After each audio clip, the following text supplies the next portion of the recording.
ইসলামী ছাত্র শিবিরকে আমরা তো জীবনে ব্যর্থ হতে দেই নাই। বৃহত্তর জীবনে এসে ইসলামী ছাত্র শিবির আমার দিকে আঙুল তুলে কেউ ছাত্র শিবিরকে ব্যর্থ প্রমাণ করতে চাইবে, এটি হতে পারে না, প্রশ্নই ওঠে না। বাংলাদেশ ইসলামী ছাত্র শিবির প্রতিষ্ঠিত হয়েছিল কেন? বাংলাদেশ ইসলামী ছাত্র শিবির তো বিপ্লব করবে না। বাংলাদেশ ইসলামী ছাত্র শিবির থেকে তো কেউ ইলেকশন করে না, নির্বাচন করে না। তাদের কাজ কি? ছাত্র শিবির প্রতিষ্ঠিত হয়েছিল কেন? কি কারণে প্রতিষ্ঠিত করা হয়েছিল? ছাত্র শিবিরের লক্ষ্য কি ছিল? উদ্দেশ্য কি ছিল? এখন কি উদ্দেশ্যে কাজ করছে? 1941 সালে 25 আগস্ট বাংলাদেশ জামাত ইসলামী যখন প্রতিষ্ঠা লাভ করে, মাওলানা মওদুদী মরহুম রহমাতুল্লাহ আলাইহ নির্দিষ্ট বাছাইকৃত কিছু ভাইদের নিয়ে বসে আলোচনা করলেন, এই বাংলাদেশ জামাত ইসলামী বৃহত্তর নেতৃত্ব তৈরি করার সাপ্লাই সেন্টারটা কোথা থেকে তৈরি হবে? এখন থেকে 10 বছর পর, 20 বছর পর, 40 বছর, 50 বছর পর এই আন্দোলনের নেতৃত্বটা সাপ্লাই কোথা থেকে হবে? সাপ্লাই সেন্টারটা কি হবে? তখন সবাই আলোচনা করে সিদ্ধান্ত নিলেন সাপ্লাই সেন্টারটা তো হলো ছাত্র সংগঠন, সেখান থেকে নেতৃত্ব তৈরি হবে। এই চিন্তা করে প্রতিষ্ঠান কেন্দ্রিক একটা সংগঠনের প্রয়োজনীয়তা উপলব্ধি করা হলো এবং বাংলাদেশ জামাত ইসলামের তৎকালীন লোকেরা দীর্ঘ আলোচনা করে বাংলাদেশ ইসলামী ছাত্র সংঘ নামে একটি ছাত্র সংগঠন বাংলাদেশ জামাত ইসলামীর নেতৃত্ব পূরণের সাপ্লাই সেন্টার হিসেবে ইসলামী ছাত্র সংঘ প্রতিষ্ঠিত করেছে। বিষয়টি যদি পরিষ্কার হয়ে থাকে তাহলে আমি আপনাদের কাছে বিনয়ের সাথে অনুরোধ করতে চাই, ছাত্র শিবির থেকে আসা ভাইয়েরা, ছাত্র সংঘ থেকে আসা সেই সময়ের ভাইয়েরা, আমরা তো শুধু কর্মী সাপ্লাই দেওয়ার জন্য আমাদেরকে তৈরি করা হয় নাই। কর্মপদ্ধতিতে আমাদের নামই দেওয়া হয়েছিল আমরা অভিজ্ঞ চিকিৎসকের ভূমিকা পালন করব। স্পেশালিস্ট, শুধু মেডিকেল অফিসার না, আপনি সাধারণ কর্মী না, আপনি কর্মী হিসেবে জামাত ইসলামীতে কাজ করার জন্য আপনাকে ছাত্র শিবির তৈরি করে নাই। এই লক্ষ্য নিয়ে ছাত্র শিবির তৈরি হয় নাই। তাহলে ছাত্র শিবিরের লক্ষ্য উদ্দেশ্য ব্যর্থ। জি, আমার কারণে ব্যর্থ, আপনার ভূমিকার কারণে ছাত্র শিবিরের লক্ষ্য উদ্দেশ্য ব্যর্থ হতে বাধ্য। কারণ ছাত্র শিবিরকে তৈরি করা হয়েছিল জামাত ইসলামীর নেতৃত্ব সাপ্লাই সেন্টার হিসাবে। আপনি ওয়ার্ড সভাপতি থাকবেন সেজন্য না, আপনি ইউনিট সভাপতি থাকবেন 5 বছর ধরে সেজন্য না, আপনি সহযোগী ছিলেন, কর্মী ছিলেন, আছেন। মুমিনের এক কথা, ইমানদারের এক কথা, কর্মী ছিলাম, আসি, মাসুদ ভাই থাকবো ইনশাআল্লাহ।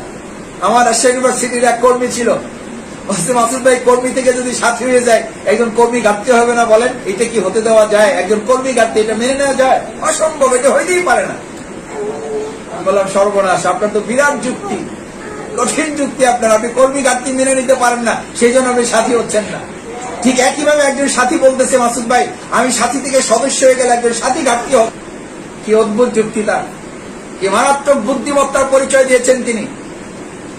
অথচ ইসলামী ছাত্র শিবির প্রতিষ্ঠা করা হয়েছিল এই লক্ষ্য নিয়ে যে ইসলামী ছাত্র শিবির থেকে কর্মী সাপ্লাই হবে না, ইসলামী ছাত্র শিবির থেকে জনশক্তি সাপ্লাই হবে না, নেতৃত্ব সাপ্লাই হবে।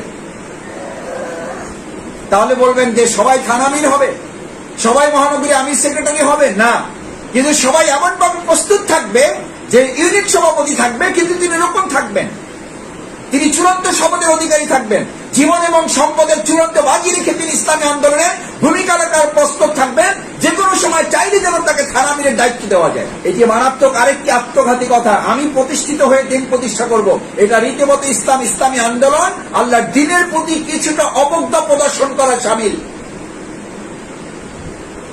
অথচ এই কথাটা কিন্তু আমরা হরহামেশা বলে বেড়াই, প্রায় বলে থাকি, মাসুদ ভাই, বাড়ি ভাই, সোহেল ভাই, হেলাল ভাই, বুলবুল ভাই, আমাকে একটু প্রতিষ্ঠিত হতে দেন। আপনি প্রতিষ্ঠিত হয়ে ইসলাম প্রতিষ্ঠা করবেন, ইসলাম আপনার কাছে এত ঠেকা পড়ে নাই। মাস্টার্স পাস করেছি কিছু করে চাকরি করে খাওয়ার জন্য না, পিএইচডি ডিগ্রি করেছি এটার জন্য না যে মানুষ আমাকে সম্মান দিবে, এটা করেছি ইসলামী আন্দোলনের জন্য। কেউ যেন আমাকে কটাক্ষ করতে না পারে, আমাকে যেন হ্যাঁ প্রতিপন্ন করতে না পারে, আমাকে যেন ছোট করতে না পারে, দিন প্রতিষ্ঠার কাজ যেন মাথা উঁচু করে করতে পারে, বাতিলের মোকাবেলার জন্য আমাকে কেউ বুদ্ধিভিত্তিক কাজে যেন আমাকে হারিয়ে দিতে না পারে। আমি প্রতিষ্ঠিত হয়ে দিন প্রতিষ্ঠা করবো, আপনার কাছে ইসলাম এত ঠেকা পড়ে নাই। বরং ইসলাম আপনাকে উল্টো বলছে, দিন প্রতিষ্ঠা করো, আল্লাহ তাআলা দুনিয়াতে তোমাকে বোনাস হিসাবে প্রতিষ্ঠিত করে দেবেন। আপনি ভাবছেন মাসুদ ভাই এটা কোথায় পাইছেন? বাংলা সাহিত্যে? আপনি বাংলা ছাত্র, উপন্যাস থেকে বলছেন? না, উপন্যাস থেকে বলছি না, এটা মহাগ্রন্থ আল কোরআন থেকে বলছি। فأما من أعطى واتقى وصدق بالحسنى فسنيسره لليسرى।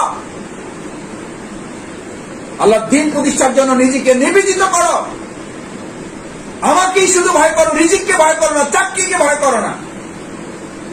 ওয়াসাদ্দাকা বিল হুসনা, আর আমার এই নীতিমালাকে যথার্থভাবে বিশ্বাস করো, এটাকে ধারণ করো। ফাসানুয়াসসিরহু লিল ইউসরা, গোটা দুনিয়াটা আমি তোমার জন্য সহজ করে দেবো। ওয়া আম্মা মান বাখিলা, আর যদি এক্ষেত্রে কৃপণতা করো, নিজের মতো করে জীবন পরিচালনা করো, সময় দিবা না, পরিশ্রমের কোরবানি করবা না, সময়ের কোরবানি করবা না, মতের কোরবানি করবা না, কার্পণ্য করবা, কৃপণতা করবা, অর্থের কোরবানি করবা না,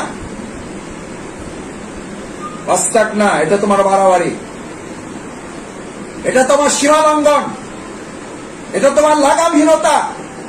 ওয়াকাজ্জাবা বিল হুসনা, এবং আমার নীতিমালাকে রীতিমতো অস্বীকার করা, আর তার পরিণতি হচ্ছে ফাসানুয়াসসিরহু লিল উসরা, ওটা জীবনটা আমি তোমার জন্য কঠিন থেকে আরো কঠিন করে দেব।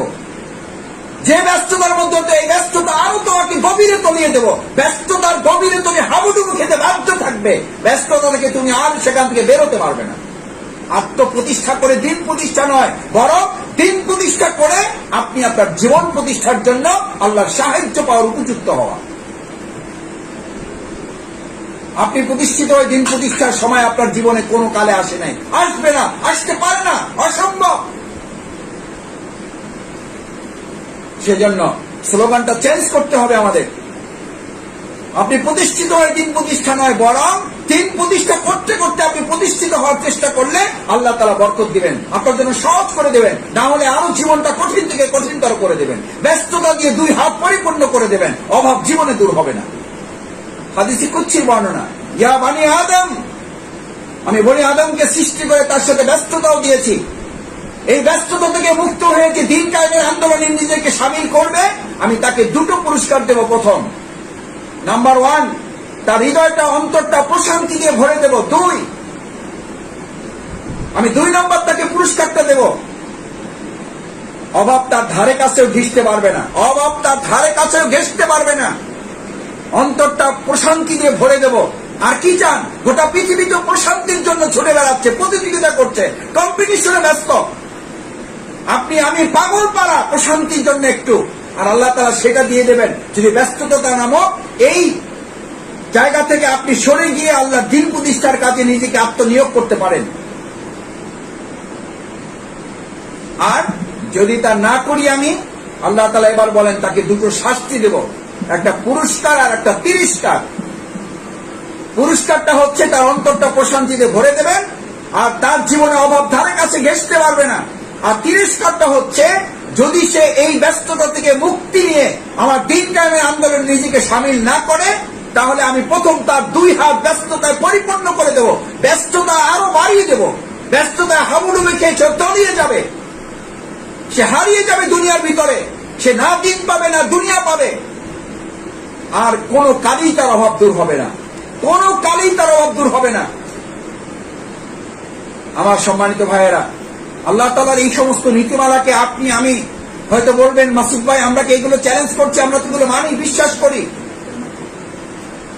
সেই জন্য আসুন আমরা এই কথাটুকু বলতে চাই যে ব্যস্ততার দোহাই দিয়ে, কোন অজুহাত দিয়ে, নামাজ থেকে তো কোন ইমামের কাছ থেকে আপনি ছুটি চান না।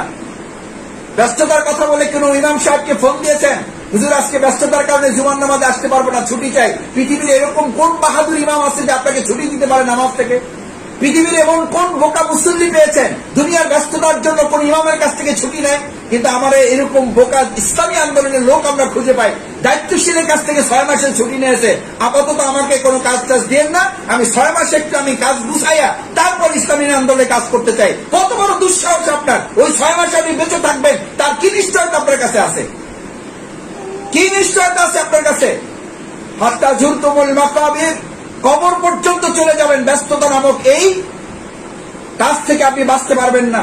সেই জন্য ছাত্র শিবিরের ইসলামী আন্দোলনের আমার প্রাণপ্রিয় ভাইয়েরা, যারা এই কাজ করে অভিজ্ঞতা অর্জন করেছেন, ইসলামী আন্দোলনের যে রাষ্ট্র বিনির্মাণের স্বপ্ন দেখতেন, সেই স্বপ্ন বাস্তবায়নের মূল জায়গায় আপনি এসে দাঁড়িয়েছেন। বাংলাদেশ জামাত ইসলামী বৃহত্তর আন্দোলনে নেতৃত্ব সাপ্লাইয়ের মূল সেন্টারে আপনি আজকে শপথ নেবেন। যে শপথ আপনার ছিল সেটা একটু পুনর্মূল্যায়ন করবেন, একটু নবায়ন করবেন, এটাকে একটু রেনিউ করবেন। শুধু আপনার তো সাথী শপথ ছিল, সদস্য শপথ ছিল, আপনার তেলাওয়াত ঠিক করা আছে, সিলেবাস পড়ানো আছে, আপনি সময় দিতে জানেন, দাওয়াতি কাজ করতে জানেন, অভিজ্ঞ মানুষ, নিষ্ক্রিয়কে সক্রিয় করতে জানেন, সক্রিয়কে আরো সক্রিয় করার কৌশল আপনার জানা আছে।